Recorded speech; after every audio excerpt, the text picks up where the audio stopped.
Okay. Our first guest for today is Nelson Alexander, my friend from XU, and we have another second half of friend. And Nelson, I wanted to let everybody know when I was a freshman, he adopted me as his little sister because he didn't want nobody like messing with me because I was a freshman. Okay. Okay, I'm glad he adopted you. Glad he didn't adopt you in the neighborhood because Yeah.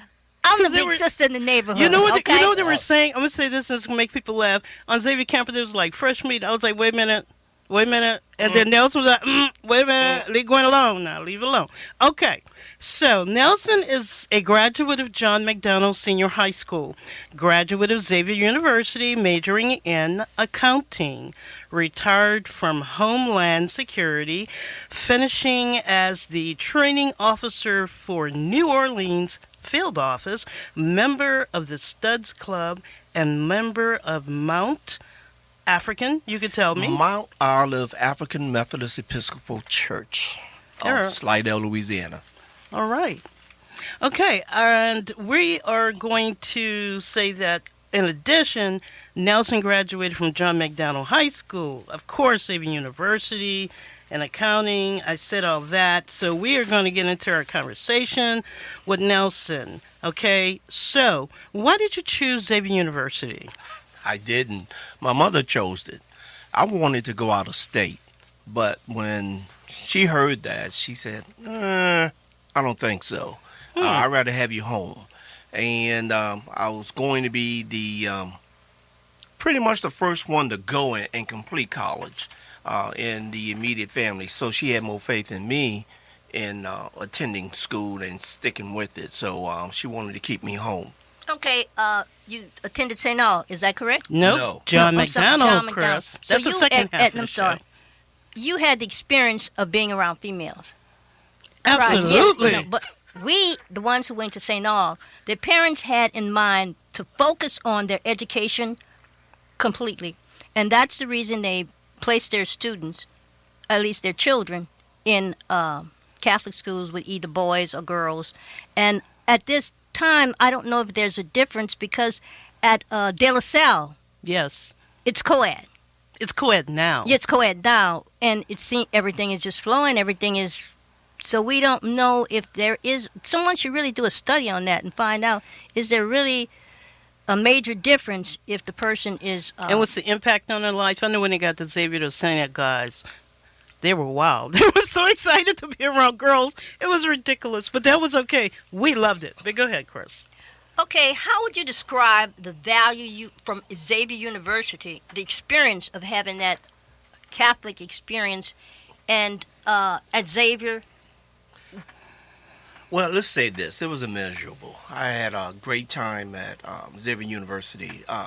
The Catholic experience was not my primary mission going to Xavier. Even though I grew up 7th Ward, New Orleans, all of my friends were Catholic. Okay. All of my girlfriends were Catholic.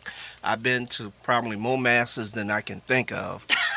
Okay. So, Because let me interject here, because Mom would always say, if you did go out the night before and you partied, Sunday, you better be in church. You better be at Mass on time. God, so, yes.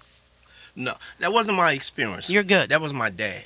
okay. Okay. My dad made sure that if you went out at night, you better be up the next morning to do what you had to do, even though he wasn't going to church at all. Well, the thing is, it paid off because Yes. my sister and I were unfortunately left here during Katrina because she was supposed to go and she was at a hospital and she couldn't leave until a person came to replace her. Right. It And was the at person Kindred left. Hospital. And we ended up being stuck here for 7 days. So you should have there were bodies in the water because there's a Holy Ghost is here, but there's an a grave site. Well, there was an incinerator prior to, and now one block back the graves were there, and most of them from the water pushing up. Some of the bodies pushed up. Unfortunately. And we saw this at night, and we realized it was the day 7. It was time for us to get out. So we had to pray. We had our rosary beads. I mean, we were some praying sisters to get in that water, okay? And not of a religious order, just sisters. Okay, let me ask Nelson, how did campus life shape your career path? Campus life. It was a challenge with campus life because I was not on campus that much because I was always working. Ever since starting university over there, I had to work. So work, study, my off-campus work at Winn-Dixie. Really? Yeah. Oh, you were at Winn-Dixie. Okay. Oh, yeah, I worked all 4 years while I was at Xavier. Oh, jeez. But the time I did spend on campus, I really enjoyed it, and I wanted to do more while I was on campus. But time was limited. Of the essence, yes. But let me tell you this: some of the guys at St. Aug worked in, I think, when they were in 12th grade, and they said it was to show them and impress upon them the importance of making your own money. So you weren't the only one you were working at Xavier, but Did you work earlier, before, Nelson? they were working. I worked starting in junior high school. Oh, Okay, great. Started ninth grade. Oh, working. Lord. But we started working the summer programs Yes. with NORD, and that was very good. They had the CETA program also, and that was a good experience. So, Crystal, I just wanted to continue to get some of this information, background information on these two African-American males who decided to go to school and make something of themselves, which is terrific for me because I would have never met either one of them. And I'm glad that you guys attended Xavier University, okay? How much personal attention do you think you received from faculty members at Xavier to foster your education? Oh, a lot. Those professors and teachers really put some time into you. And I remember writing a paper, and it wasn't too favorably towards some other people. And I remember bringing that paper to my instructor, who looked at it and said, this is not really not very nice, but if this is how you feel about it, you go ahead and submit it. And went through the grammar, the syntax, and all of that stuff. And I really appreciated that because he did not push back on me. He just told me to go forward with it. That's good. And you went and you didn't have, did it really help you in life how to write and what have you since you were writing? Oh, definitely. The writing. But I tell you what's more important. The speech. Dr. Melcher, I'll never forget him. We had to take a speech class. Remember when we went to Xavier and they had you to say certain words, and if you said a word and you sounded like you were from New Orleans, then okay, you automatically go into speech class because we're gonna make sure you know how to properly enunciate and pronounce words and so on and so forth. And I credit Dr. Melcher with it, and I just told him that story last year when I saw him at an event at Xavier. Of course, he didn't remember, but he appreciated the story. That's great. Well, the thing is, a lot of people, when my sister and I have gone to various meetings outside of Louisiana, they don't really connect she and I to New Orleans because it was the sisters of the Blessed Sacrament who were from the north that you were trained. And hearing them speak, you just they were like your that professor. Yes, Yeah, they yes. were they were like your professor at Xavier. They were like enunciate, pronunciate, and that's why we speak the way we speak today because of phonics and them drilling it in us every day. Chris? Okay, in your leisure time at Xavier University, what type of activities did you participate in? Ping pong and pool. Why? Because my work study was with Miss Bayham, who was the director of the student center, and one of her responsibility was over the game room, which she put me in charge of when I was at work. So it was easy just to go into the room and play ping pong and shoot pool, and that That's was great. work study. Now we had other things to do, of course, but when it was time for me to go in that room to make sure everything was set up right, it was clean, there was no other things going on in there, bop.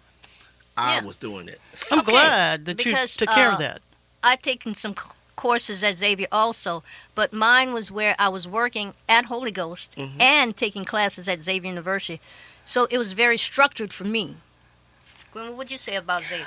I think that I know that there was the ping pong room and all that kind of thing. I don't know. Our group kind of hung out. We went to the ping pong room, but we were hanging out in the Nelson's laughing at me, y'all. That's okay. The game room. The game room. Okay, he's correcting me. And we really hung out in the cafeteria more than anything. I don't know, Nelson, you weren't down there. But that's where we kind of hung out. Oh, yeah, we played cards down in the cafeteria. Yes. And True. once a week, I think they had a time where you would go to the chapel and pray.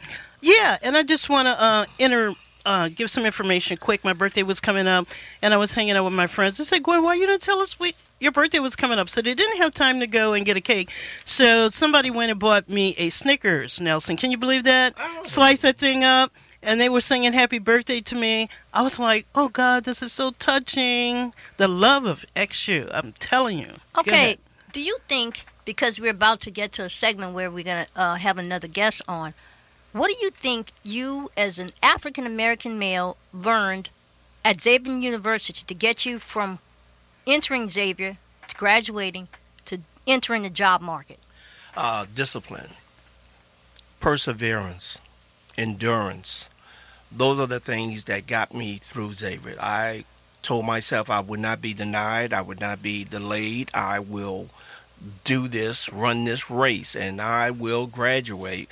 Maybe not on time, but I knew I would graduate. That's and great. I knew I would need that type of fortitude to enter corporate America. This is great. So if anybody's listening, regardless if you went to Xavier University, we are contributing to the HBCU commemoration with St. Catherine Drexel, Nelson, and the other alumni that's coming on right now. They just want to tell you education is important. Keep going to school. Like Nelson said, persevere. Even if you have to get out later than you anticipated, as long as you get it done. And that's very important because you may not stay in the state of Louisiana. That You is may true. move to another state. If you have that education, you can go anywhere, not only in the United States, but outside of the United States. There are many foreign international students that come to the United States. And we, in return, are carrying the torch for our generation prior to those who suffered so that we can get to this point. So is there anything you would like to say, thanking your mom first and your dad for 'Cause they allowing supported you? Because us. I'm going to tell you, I had an aunt, and she was saying putting the money in private schools, you could buy some property. That's what she said. I want to give a shout out to my cousin, Father Victor Correa. He was a motivating force here for me when I was at Xavier. And when I got stuck sometime and didn't know something, I would go to him right there at Notre Dame Seminary and say, hey, Victor, what you think about this? And he always had an answer for me. So shout out to my dear cousin, Father Vic. That was real cool. And I think you should mention your wife and your family also because it's a unit that works together. That's Crystal. Yes, my wife, my dear wife, Cecilia, who's a graduate of Dillard University. And Which I is also good. have two sons. One son is a graduate of Xavier University, and my other son's a graduate of University of Louisiana at Lafayette. That's all Great right. kids and a great wife and a great family. Look, I want to ask you this. This is a question that I want to just kind of say. In the next half, I want to ask Tracy Griffin, who is coming on. But let me hurry and ask you this before Tracy comes on. How did you divert your energy from the negative energy out there of the boys who wasn't doing anything with their lives? How did you do that? Well, once you saw those guys not doing anything, taking drugs, robbing people, breaking into homes, just not doing anything productive with their lives, that was a motivating factor to do better. And I had a stern father, believe it or not, really stern. So if he found out if we were doing anything that was not good, it would not be good for us. And I had a loving mother who would be very disappointed if she found out any of her kids were doing what they were not supposed to be. So Well, let me ask you this hardcore question, like, how did you stay away from them, if you could say that in a nutshell? work. Okay, that's a good I was thing. working a lot. Okay. So I went to work, went to school, and I went to work. I went to work, I went to school. And it was like that throughout the year. And like I said, I had two older brothers, and they really looked out for me. They saw potential with me more so than with themselves at different things, especially school. Let's Okay. say school. And they wanted me to do well. So they made sure that I stayed the course too, so I That give is- them credit. That is terrific. And I just wanted to thank Nelson, my dear friend, my big brother, who took up for me around XU to finish school, to tell him thank you for coming. He's going to hang around a little bit. But I want to tell you about my neighborhood. We came from a neighborhood whereby, it wasn't that for the families. It was a working class neighborhood. So children had to work, families had to work. It wasn't a point whereby they can go to college. My family afforded me the opportunity to go to college.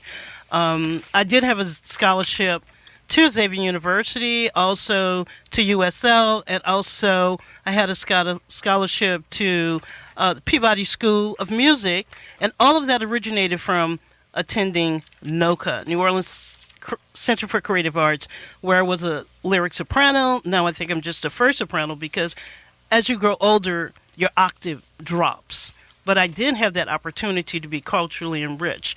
Now, the second half of our show, we will be talking to Tracy Griffin, and who was in the music department. He was in instrumental music. I was in voice. But say hello to everybody out there, Tracy. Hello, everybody. All right. Hello, Chris. Hello, Gwen. All right. I love And it. to all the alumni from Xavier University, all our friends, because he's a musician, and a lot of people loved him and supported him in that field. We did. Okay, so Mr. Tracy Griffin graduated from St. Augustine High School. He played in the concert and jazz band at Xavier at St. Aug. He graduated from Xavier University, receiving his Bachelor of Arts in Music, formed his own band, Track One, and we would follow that band all over the city, meeting Xavier students because we wanted to support our students. And he also performed with B.B. King, the Four Tops, Ivan Neville, Cyril Neville, and the Uptown All-Stars, Gino Vanelli, Lenny Kravitz, Stevie Wonder, Cyndi Lauper, and a lot of celebrity luminaries. And that's a lot. That's a lot, Tracy. So why don't you tell us about your first experience leaving the United States and perhaps going abroad? That was wonderful, to say the least. It was a time that music was, American music and New Orleans music in particular, was appreciated the most in foreign countries, particularly Europe. There was great interest in what we were doing, and New Orleans music in particular was something that they were definitely interested in. That's good. I also have an alumni by the name of Irvin Mayfield, and Irvin tried to get me on the road to travel out of the country to go perform with him. And I was like, Irvin, this is not the time for me to do this. I am no longer performing like I used to, but I never wanted to go out of the country and do that. Was it scary for you, Tracy?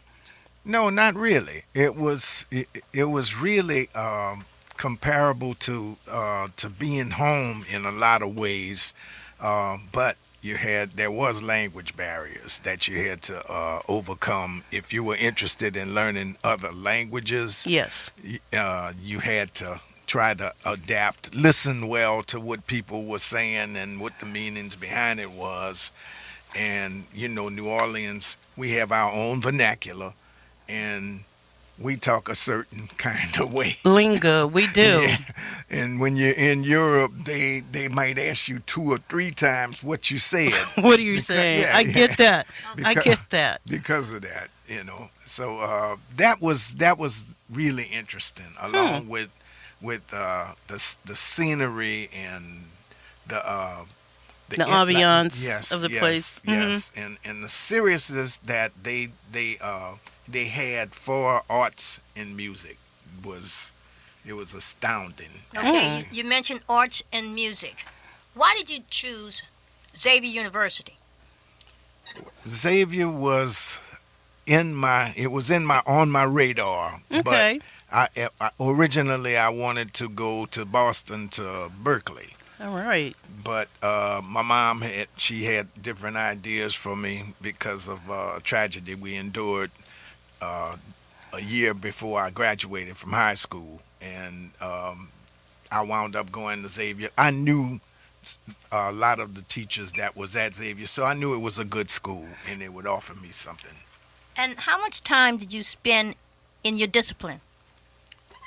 In music. Every available moment. Oh, Jesus. You know, any time that I had that I couldn't be in class. If I wasn't gonna be at school, then I was at home listening to music. I had to train my ears. I had to listen to what my particular like the things that I liked the most about playing music. I had to listen to those styles in those particular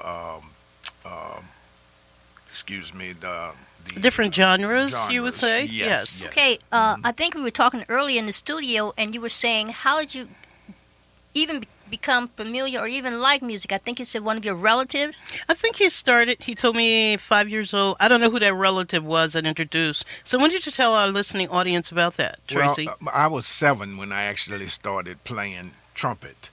But I had a sister. My oldest sister was a music major at Xavier. Okay. And her and my second oldest sister both went to Xavier Prep prior to going to Xavier. So music was in the family. My mother sang. My father played clarinet. That's great. We were always doing something musically at the house. So it was in your DNA to say the least. I'd say that. Yeah, and by the way, my mom was a great singer, and my father, he played by ear. Is that what Ear, the way by ear. they Yes. terminology Yes, is yes. correct? That's great. So that's why I started singing, because I heard my mama singing. I said, Mom, you have a beautiful voice. She says, Gwen, you have it too. So, just start singing and practicing. And it took me a lot of places. I'm telling you, I performed for Winnie Mandela, with Feed the Hungry Tour, performed with Vince Williams from The Guiding Light, who was a soap opera star. I was also listed to perform for dignitaries when they came in to Washington, D.C. Just a little bit about me. So I want to find out how much personal attention did you receive from the music faculty at Xavier University, and did they really help you and foster you in your being a musician? Discipline, music discipline, life discipline. They were all. I gotta give credit to everyone. Malcolm Breeder, Nathaniel Coleman, Michael Dixon, John Fernandez. Okay. Okay. That was my mentor. He was my main mentor. James Oakes. Remember Dr. Oakes? I remember him. Yeah, Yes, I did. Yeah, I recently saw Dr. Oakes at a LPO performance, and he looks exactly the same. Wow. Bless him. Yep. He's exactly the same. David DeLille, all of the teachers that we had at Xavier were prolific in what they did. Okay. Thank God, because it lets the teachers know that we respect them, we love them, and they helped us to get to the point where we are. And when you think about someone and talk about, okay, this is what this teacher did for me. Yes. That means that they were a part of your life to get to the point where we are now. Yes. I know it's a blessing to have had them. I think so. It is. I think so, because Tracy and I shared with Tracy that I met Clyde Kerr, and Tracy said he knew Clyde Kerr. So I just wanted to give I know he's deceased, but to his family members, I think Clyde Kerr did die, right? Yes, he did. Yeah, to his family members, he gave a lot to the NOCA grads, Yes. NOCA students. So He gave a lot to New Orleans music as a whole. Okay, what would you like to say to our listening audience, the young people that are out there that find it difficult to go to college or don't choose to go because they feel it's a waste of time? Well, there are all kinds of grants that's available. That if you can talk to somebody that you get a mentor and find out, how you can get into school. If you desire to go there, if you have a skill that you want to emancipate, Correct. then you need to talk to someone and see how you can be helped if you don't have financial uh, assistance. Okay, why don't you tell us how they can contact you or have you to perform for them? Because you're still performing, right, Tracy? yes, So why I don't you am. give a shout out to that? Well, I'm always playing with somebody. Right now, I'm with Rockin' Doopsie and the Zydeco Twisters. Okay. I still I love have. Cajun music. Yeah, that's Creole. Okay. There's the track one is still in existence. All after right. 47 years. Yep. We still play. In fact, we play tomorrow. Where? It's going to be at the Jefferson Orleans. We're playing for a Halloween party for Okay. a group called the Downtowners. Okay. We thank you for coming on. Definitely. Thank you for having me. Oh, it was a blessing to, feel like old friends again. So please remember to listen to the Smith Sisters show on WVOG 600 AM each Saturday of the month, 6:30 until 7 p.m. And definitely, we are on Twitter. Formerly X is now Twitter. And Stay please tuned, stay to, tuned. to the Smith Sisters show on our next show, which is Saturday. Thank you so much. Thank you. Bye. Bye, Nelson. Thank you for coming.